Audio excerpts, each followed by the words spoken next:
All right, what is going on, everybody? Welcome back to the Rambling Men Sports Podcast. Joining us is my friend Nader, who is actually joining us So, from out of the country. You are in Iran, yes, sir. your home country for the time being until next week, I believe, is what you told me. Yep. What's going on? First of all, how's your trip? I guess. Trip's going great, man. It's like, spending time with family, going around seeing people, having a good time, man, like always. Yep. You do this often. I've seen you do this before because I follow you on Instagram. And Twitter. And I'm pretty sure you did this a few years ago. Do you go to Iran every year, every other year? If I get the chance to, barring work or anything, I try to, like, every other summer or every summer if I get the chance to. But I used to often, back when I was in middle school, high school, go every summer and usually stay for a good 2-3 months until school started. Wow. But now that I work full time, I don't get the opportunity to do that. So as much, when we were in high school together, and we were all in Birmingham, Alabama during the summer. You were in Iran for those 2 months. I believe my senior year, yes. My senior okay. year, yes. Junior year, no. Okay. And sophomore year, yeah. So for 2 of those 4 years, I was, yeah. Okay. All right. So I have you on today. We wanted to keep this pretty quick, but I have you on today to finally discuss the World Cup or recap it, the knockout round. I tried to have you on earlier, I think. 2 weeks in the making. Yeah. I knew you were out of the country, so I wanted to push it off. I didn't know how long you'd be gone, so I waited, and then I reached out to you, and then I think you had to cancel on me, then I had to cancel on you because I was working, and then our schedules lined up. So we finally able to do this, so we're really late. We apologize for that, but let's go ahead and get started. So if you hear that, that's thunder. But so big news, France won the World Cup, which was my I want to say preseason pick, but that's not right. Pre-World Cup pick, and then I changed it to Belgium, and then you picked it picked them to win right before the knockout round. Right. Yeah, that was that's my team. I love France and all that, and yeah, I think in our very first video, that's our third one. Our very first video, I believe that you did pick France, and then you swapped over Belgium, and then I think on the first video, I don't know, I don't recall picking France, but in the second video, I did pick France. So I think in the first one you picked Spain.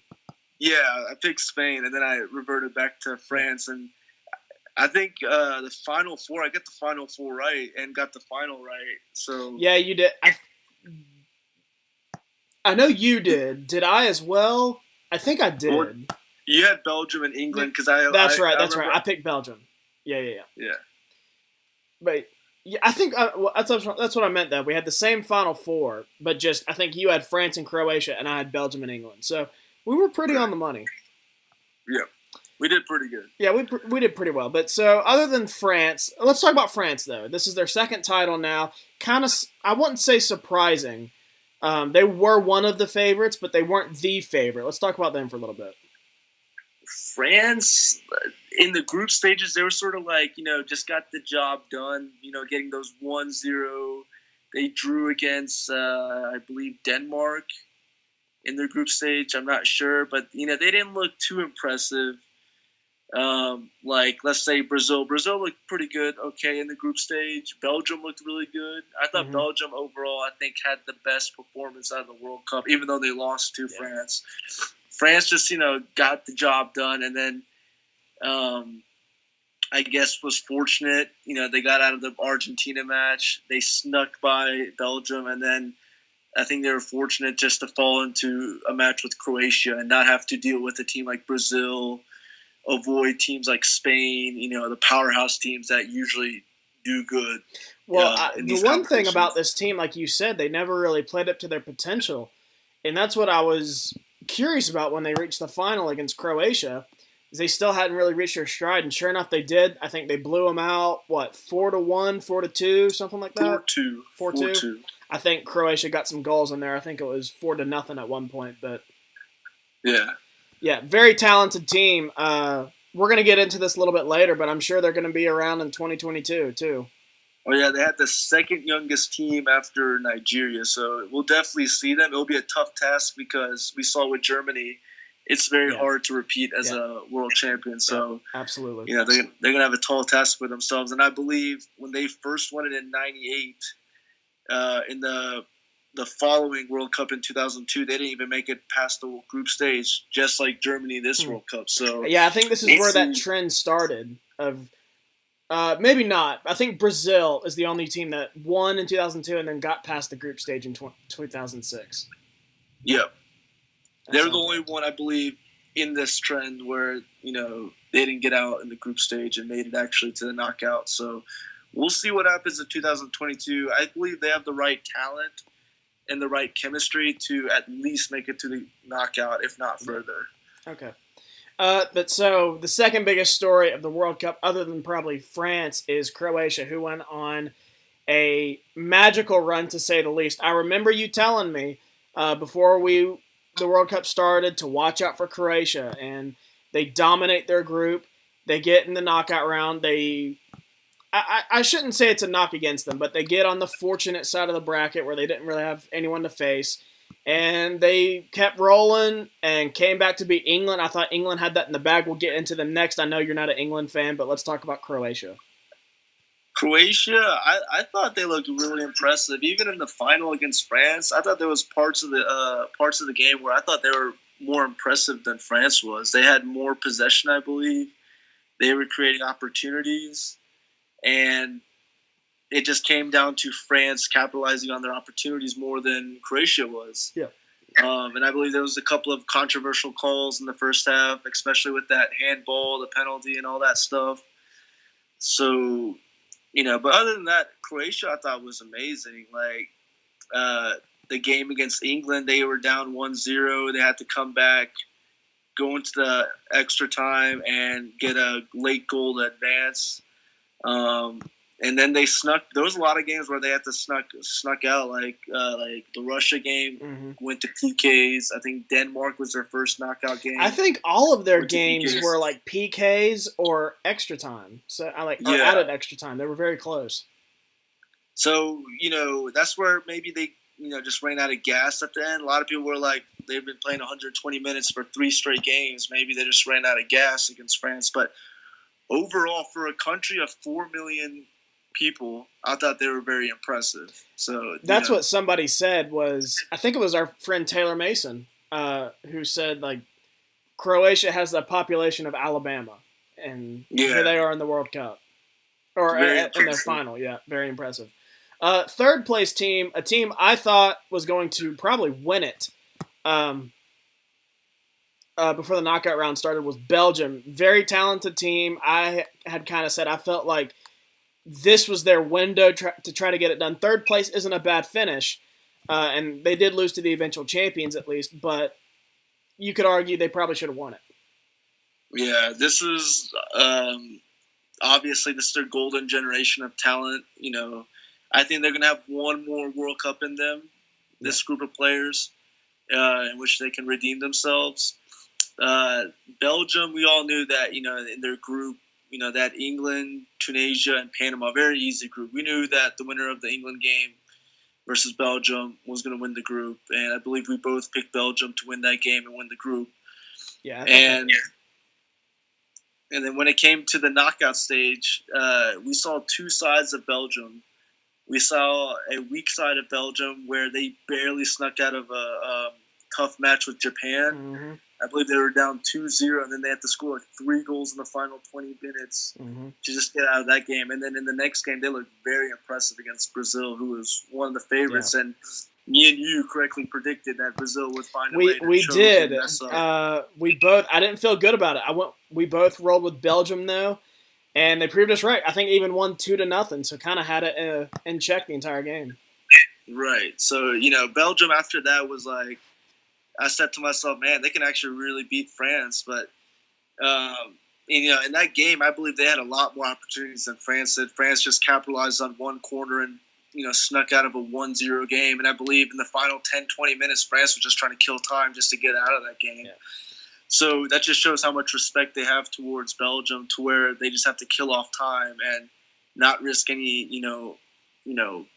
opportunities by Belgium or anything like that. So Belgium overall, I thought, was the best team. and they showed a lot of their star players like Hazard, Lukaku, and then their goalkeeper Courtois, shined. So they had. We're getting to this next, but about the awards, they had 3 players win awards, pretty significant awards too. But first, the 4th place team is England. And I want to know your thoughts about this because I remember you tweeted this during the game with Colombia. They had a 1-0 lead and then gave it away in like the 90th minute or something. And you just said England's going to England. And then the same thing happened in the semifinals against Croatia. And I was all aboard the England bandwagon. That's kind of like the mother country to me. So I was all aboard, and they had a 1-0 lead. I'm chilling, watching the game, thinking England's going to win. Then Croatia storms back and ends up upsetting England would win. I was really hoping England could pull through and at least prove me wrong and get to the final. And that would have been a very entertaining final. England, France, and Russia. 100 Years War. There's so much history between those countries. That would have been very entertaining. Yeah, they've had some really good matches in their past and. Like I said, England, they have a really good group of young talent that I believe is going to really showcase themselves in the next World Cup. So just be ready in 2022, and I believe they're going to be one of the favorites in my mind. But as far as this World Cup, I remember that the Colombia game, I thought England was going to do typical England and just, run and out it came to PKs, and I had no idea about their history with PKs. Everyone else did but me.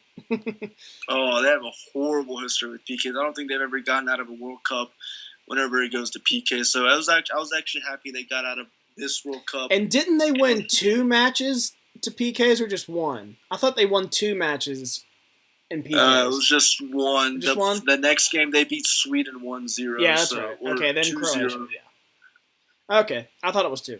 But so those they were down on PKs too. I remember in the Colombia game they were losing on PKs, and I remember their goalkeeper, one of the Colombia players, hit the crossbar, and then the next one, the goalkeeper actually made a crucial save, and then they finished them off. So, and I remember thinking the same thing. I was like, here it comes. After I learned the history of England and PKs, I was like, oh no, they went down. Here it comes. They're about to lose again, and they didn't though. They pulled through. But then eventually they pulled in England against Croatia and ran out of gas. So a game where a lot of people thought they should have won. So, they should have won. Croatia was on a roll though, but England strikes me. I think they're in 4 years they're going to be like Belgium. I said this year. I think they're easily going to be one of the favorites in 2022. But it may not necessarily be their time yet. So that's just my thoughts on it. Yes, I think for sure. I think looking towards the next World Cup, you're going to see a lot of younger teams like France, Belgium, and England on the rise, and then teams like Argentina, where I think it's coming on a big decline. They were Messi. Not sure. I don't think he's that old. He's only 31. Is that right? 30. He might make. I think he'll make one more. I think he's got one more in him. I think it's Ronaldo that's probably done. I don't know how. I think he's upwards to 33, 34. He's 33, but he says he's going to try to make one more World Cup. So we'll see what he does. We'll see that. But like you said, that team is just about ancient as it is. I'm not sure they qualify. Yeah, they were horrible, man. I think they barely snuck out of the group stage. Yep.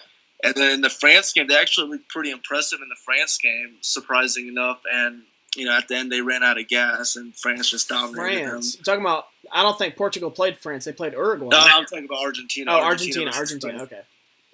Okay, I see what you mean now. So other knockout round news, probably the biggest 2, in my opinion, stories were Russia upsetting Spain in the round of 16.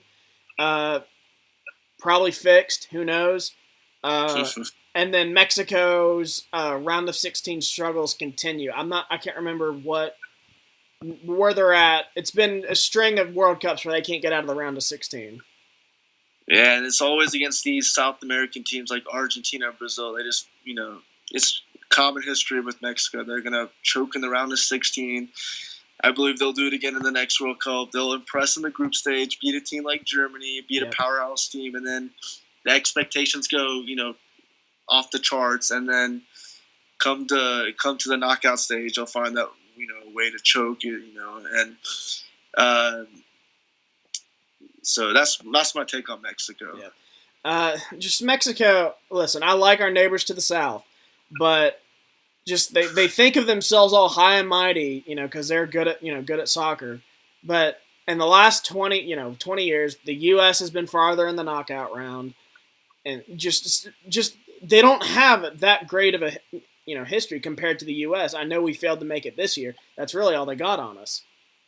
Yeah, even though they're more of a soccer country than the U.S. is, I still remember in 2002 where the U.S. beat them, I believe, in the knockout stage, round of 16, the U.S. beat them 2-0, and I was just like, man, that's awesome.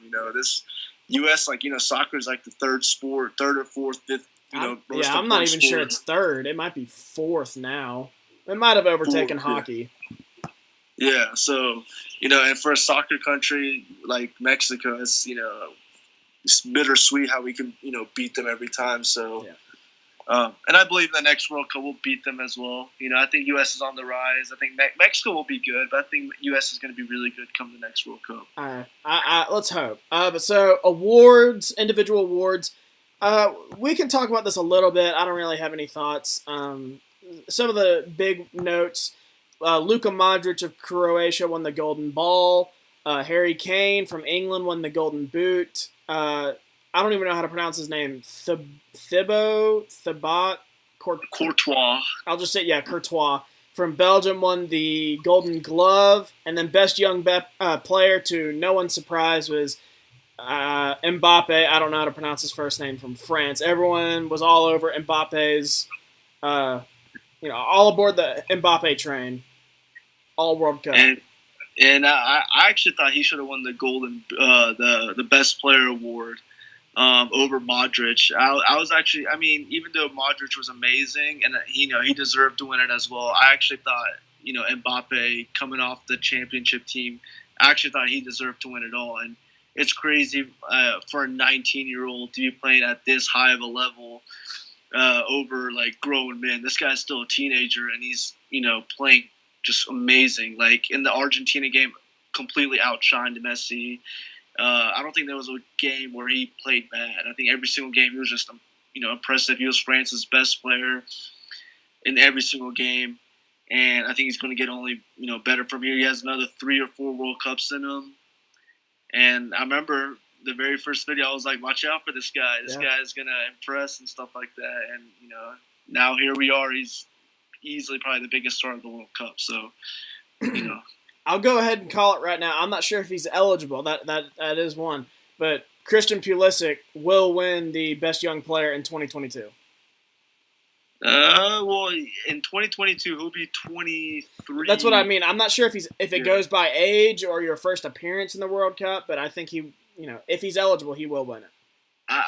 I don't think he'll be eligible by 23 because at 23, that's your prime in soccer. Between 23 to 25 is your prime.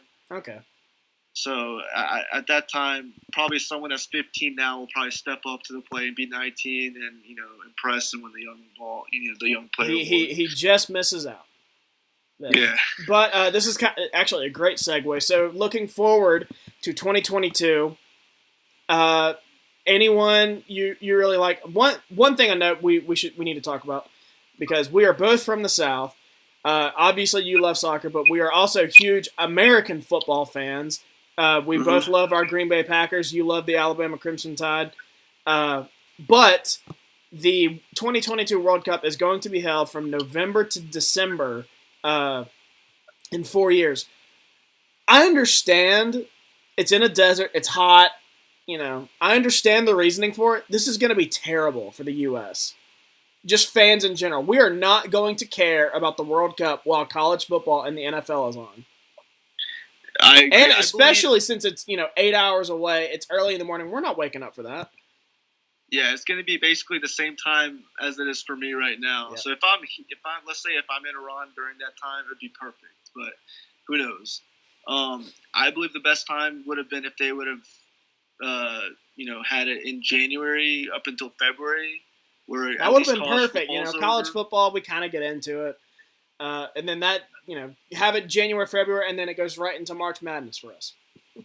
Right. So I think that would have been a perfect time, January to February, and then you just have to compete with 2 hours of NFL playoff games on Sundays. I did forget about that.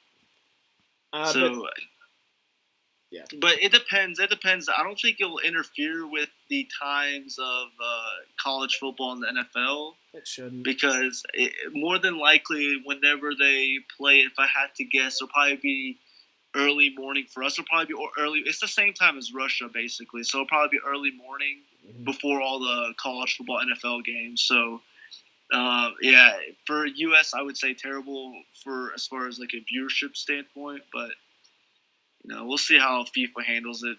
They'll pull something like they did this World Cup and get the people to watch the World Cup.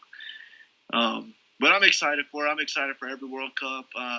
I wish it was somewhere else besides Qatar. I don't think Qatar is a deserving country to host a World Cup. But it's funny you say that. I actually heard a rumor that there's still a possibility they now might not even host it. I think the chances of that are very slim. There's a way, stadiums have to be built and stuff like that. So you want as much time as possible. I saw that. They're not even building. They're not just building stadiums. They're building cities for these. Oh, yeah. That's insane. There's no way they're going to get that done. And, yeah, there's a lot of controversy. Apparently they have a lot of these workers that they, enslaved from other countries, and a lot of deaths have been reported, just because of, them working in this super, super hot weather. And, just not making and stuff like that. So, a lot of controversy coming towards the next World Cup. And, we're going to hear a lot about it come 2022 regarding these controversies, and, a lot of issues were that they bought this World Cup. Apparently so 2022 was supposed to come to the U.S. Yeah. And they paid their way to host this World Cup. So we'll see what happens. It'll be interesting. The way it is, that I like that we're hosting it in 2026 though, because that is our 250th year as a country. So that's at least something. I think that's going to be fun. Especially since it's going to be hosted, through July 4th. So everyone's going to be excited for July 4th, and then the World Cup's going to be here. I think it's going to be fun. I think 2026 is going to be amazing. I'm not going to be looking forward to it because I'm going to be old by then. We're going to be in our 30s by then. I was just thinking about that today. My birthday's next month, and I'm getting closer to 30. Yep, it's going to be a painful thing, but the World Cup itself, I think it's going to be amazing. I'm definitely going to try to go. Yeah. For both in the South, I think Atlanta's probably going to be the main point, or for me personally, wherever Iran goes, I'm going to buy a plane ticket and go watch them. So, we'll see come that time, but I'm definitely going to be exciting for the U.S. Even if they're in Mexico or Canada, you're going to go up there? I'm going to try my darn best to definitely go see them for sure. All right, so back to 2022. Let's talk about some of the early favorites. According to Bovada, I'm not sure. It was published on CBS Sports. They came out with a list of, I think, 23 countries and their early odds to win the 2022 World Cup. No surprise. France is in first with 5-1 odds, followed by Brazil at 7-1, Spain at 15-2 odds. That seems pretty high. I didn't know they were that good. Yeah.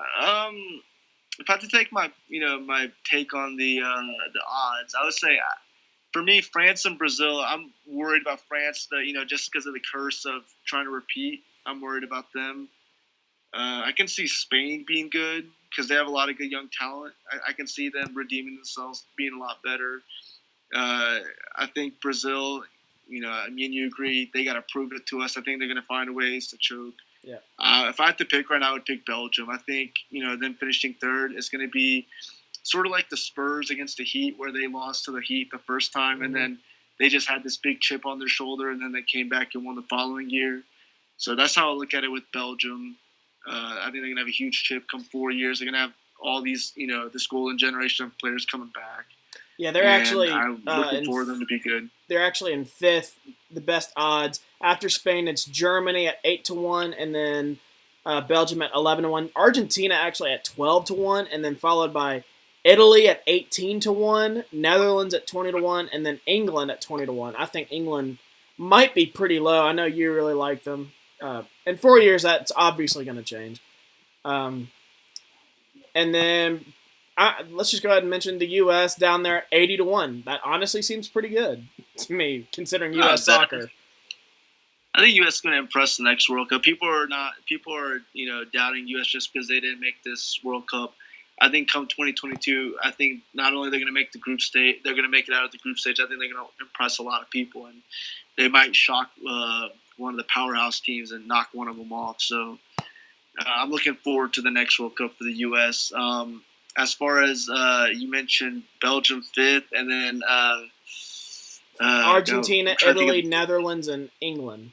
I was going to mention Germany. Germany, I think, a team that just missed they didn't even make it out of the group stage. I think they're going to be very motivated come the next World Cup. So I think Germany's a scary team come the next World Cup. So I agree. We'll see what happens. They're obviously they're loaded with talent. Germany's top 2. I don't know if you call them programs in soccer. Top 2 though programs in world soccer with them in Brazil. I won't be surprised at all if they piece it together, go on a deep run in 4 years. Yeah, same thing. It just comes. It depends on the talent of players that they have and the motivation. But I'm looking forward to Belgium winning it to come the next World Cup, just because they know what they're capable of. They're gonna have the same group of players, and they're gonna have a big chip on their shoulder of not winning this World Cup. In which a lot of people thought they were the best team. So. It's going to be pretty fun come 2022. I agree. Well, we said we wanted to keep this within 30 minutes, and we are right around there. So unless you got something else to say, I'm willing to let you go. I know it's very, very early over there, past midnight. Yeah, it's probably like 3:30. I can't see it on my phone right now. It's 3:17 right now, actually. But I enjoyed the videos of the World Cup.